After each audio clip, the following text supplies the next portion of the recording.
Hello and welcome to the 2-Minute Drill. I'm Michael Rochman, and today we're bringing you a very special mock draft. Yes, it's about 6 months out, but I already have the exact order and selections that'll happen in April, so I figured I'd share some wisdom.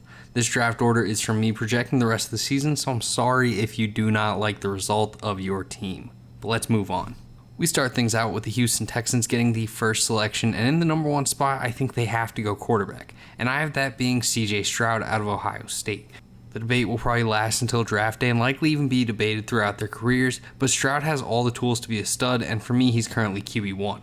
Getting him here for Houston is huge to take that step forward in the rebuild, and I just want to say I'm sorry to any Davis Mills stands that are listening right now. Next up is the Atlanta Falcons, and they also go quarterback, taking Bryce Young out of Alabama. I know there's reason to think that Ritter can be the QB of the future, but unless we see him play, I think it's a position too enticing in this draft to pass on the opportunity to grab who will likely be the face of the franchise for many years to come.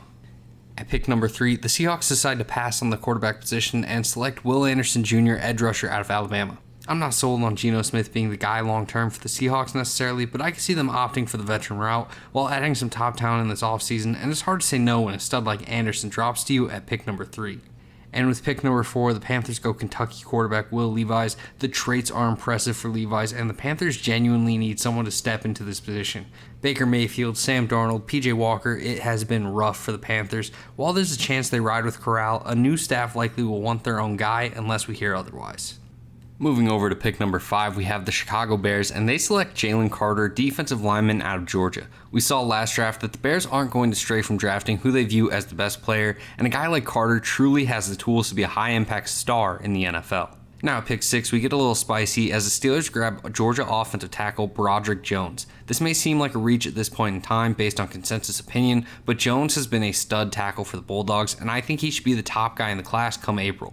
The Steelers have made some huge improvements to their offensive line already, but grabbing a stud tackle should help solidify the unit as a whole. At pick number 7, it's a Georgia Bulldog party here as the Commanders go cornerback Keely Ringo. The cornerback position as a whole is jumbled, and anyone could be the first off the board in April, but right now I'm thinking it's Ringo, and he could add stability to what has been a largely disappointing cornerback room for Washington up to this point in the season. And with the 8th pick, the Lions take Brian Brzee out of Clemson. The defense is still very rough in Detroit, but getting a high-impact lineman should help patch up some issues and put them right on track towards being a sneaky competitive team next season. With the 9th pick, the Seahawks are back on the clock thanks to the Denver Broncos, and I have them taking TRENTON Simpson, linebacker out of Clemson. Simpson is a versatile piece who could play off of Jordan Brooks extremely well and create an exciting young linebacker duo to lead the defense going forward. At pick number 10, the Arizona Cardinals take BJ Ojulari, edge rusher out of LSU. Golden and Gardick have held down the fort okay, but Arizona needs to inject some youthful talent to their pass rush, and Ojulari is an absolute menace off the edge. Next up at 11, the New York Jets select Paris Johnson Jr., offensive tackle out of Ohio State. The tackle position has been a disaster for the Jets this year due to health, and this offseason they won't leave it to chance. Johnson is an exciting athletic tackle who's probably a better scheme fit than a guy like Becton anyway for this offense. And at number 12, the Patriots follow, and they take Clemson edge rusher Myles Murphy. Patriots have transitioned to a new defensive scheme, and the best way to excel in zone coverage is to create pressure off the edge. Getting a young stud like Murphy opposite of Judon would be huge for this defense and help them reach another level as a unit. With the 13th pick, the Colts are up, and I have them taking wide receiver Jordan Addison out of USC. Look, I'll be honest, this feels too late for Addison, but I didn't know where to slot him prior in this draft that made sense to me. Still, the Colts get a stud receiver to add to the offense, and things will be really enticing for whatever washed veteran quarterback is at the helm next season in Indianapolis. The Eagles are on the clock next thanks to the New Orleans Saints, and if you're a Steelers fan, close your eyes as they pick Penn State cornerback Joey Porter Jr. Bradbury was signed to only a 1-year deal, and both he and Slay are getting older. Adding a young stud like Porter on the outside could be a massive long-term benefit for this team and defense. With the 15th pick, the Giants are up, and they take Jackson Smith-Njigba, wide receiver out of Ohio State. Whether it's Daniel Jones or someone else, I think the Giants will play themselves out of quarterback range, so instead they add a true playmaker to the wide receiver room, and JSN is a great get here in the mid-first round. And with pick 16, the Jaguars grab Peter Skoronski, offensive lineman out of Northwestern, to play guard for them. While Skoronski is offensive tackle number 1 for many, I think he's better suited on the inside, and in Jacksonville, getting a blocker with his talent would be well worth the investment here. With the 17th selection, the Texans are back on the clock thanks to the Cleveland Browns, and they take Notre Dame tight end Michael Mayer. OJ Howard has been alright, but I think it's obvious the Texans are looking for more of an impact at the position. Mayer is a safe prospect and a great add for a team with an incoming rookie quarterback. At pick 18, the Las Vegas Raiders select Oklahoma offensive tackle Anton Harrison. The line has been a major issue for the Raiders, and getting right tackle shored up would be huge.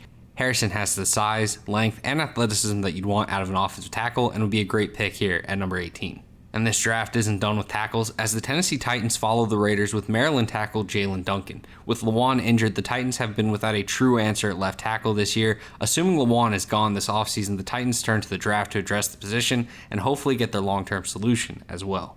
And at pick 20, the Cincinnati Bengals select Texas A&M safety Antonio Johnson. Assuming no deal gets done with Jesse Bates, I think adding to the secondary is the Bengals' top priority this offseason, and whether you want Johnson or Hill at free safety, both are extremely versatile to contribute wherever you may use them in the secondary. Moving on to pick 21, the Los Angeles Chargers draft Gervon DEXTER. DEXTER has been a beast on the interior for Florida this season, and while the Chargers have made improvements, they still need to add to the defensive line and overall run defense. At pick 22, the Lions are back on the clock thanks to the Los Angeles Rams, and they need a linebacker. Well, their offensive tackle may know a guy. Get it? Noah Sewell is a physical linebacker with an old-school frame, but the athleticism and processing to make plays all over the field. With 2 picks dedicated to the defense, the Lions would look very promising heading into 2023. The Vikings follow that with picking Arkansas linebacker Drew Sanders. Jordan Hicks is a bit of a band-aid currently, but adding Sanders, an athletic, long, and versatile defender, into the linebacker spot could be great for the defense. They could look to go corner, but I think they'll let the current unit get some more time to gel. And the Cowboys are up at pick 24, and I have them going Texas running back Bijan Robinson. I think Pollard gets a deal somewhere else, and Jerry isn't going to pass on a stud running back if he's available and needed. Jerry will make some comment about how having 2 elite running backs is better than having 1, and Robinson will slowly but surely steal the backfield and add to the long line of stud Cowboy running backs. At pick 25, the Ravens bring in South Carolina cornerback Cam Smith. With Lamar's contract likely resulting in a big-time extension, I think some players will have to be moved on from, and that could be Marcus Peters. As a result, the Ravens will look to add more talent on the outside, and Smith has just as good of a case as anyone as being the best cornerback in this class. With the 26th pick, the Green Bay Packers select Zay Flowers. Maybe I'm ruining this mock with an unrealistic wide receiver round 1 pick for Green Bay, but Flowers is an absolute playmaker and would be a great weapon for Rodgers to have in this offense. With pick 27, the Miami Dolphins are on the clock thanks to the 49ers, and I have them selecting Georgia center Cedric Van Pran. The Dolphins have tried a couple options at center and none have really worked. Get Williams back to guard, take the top center in this class in Van Pran, and reap the benefits.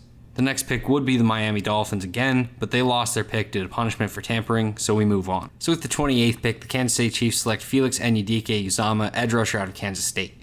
Adding Karlaftis last draft has looked great, but the Chiefs still need some additional help on the edge. ANUDIKE-UZOMAH has been off to a great start so far this season and should be high on teams' boards across the league. Next up, the Eagles are back on the clock, and this time they go for edge depth, and Andre Carter out of Army is a great pick. With a 6'7", 260-pound frame and tremendous athleticism, having him work in rotation behind Graham and potentially replacing him is what Rochman has done best during his tenure as GM of the Eagles. With the 30th pick, the Buffalo Bills select Henry To'oTo'o, linebacker out of Alabama. There aren't many needs on this Bills roster, but if Tremaine Edmonds hits free agency, linebacker could become one. To'oTo'o has some great processing skills and sideline-to-sideline range to fit the Bills' mold and play alongside Milano to help this defense not skip a beat should he be the selection. And finally, the Bucs use pick 31 to select Alabama safety Brian Branch. Both Logan Ryan and Mike Edwards are poised to hit free agency, and while they both could feasibly come back, I think getting a guy like Branch, who's been utilized all over the secondary for the Crimson Tide, could step in and be a great versatile contributor for a team